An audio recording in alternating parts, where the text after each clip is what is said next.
Hello everyone, in this video we will learn how to draw a straight line in Excel. So let's start. This is my Excel and here you can see I already draw here the straight line with the green color. So let's start how it's done. Simply go to the Insert tab in Illustration group, click on the Shapes option. In Lines option, just select the first line and press the Shift key to draw the straight line. Press the Shift key and drag with the mouse to draw the straight line. Here you can see the one line is drawn straight. If you want to increase the thickness of this line, simply right click on the line and click on the Format Shapes option. Here in Line option, here the width option, you can increase the thickness easily.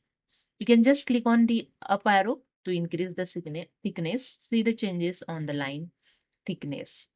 If you want to change color line, just click on the colors option and select the color those you want. See the changes over here. Okay. If you want dash type line, just in dash type option, just click on this drop down arrow and select the dash type line. Okay. So hope you understood. If you like this video, please subscribe. Thank you so much.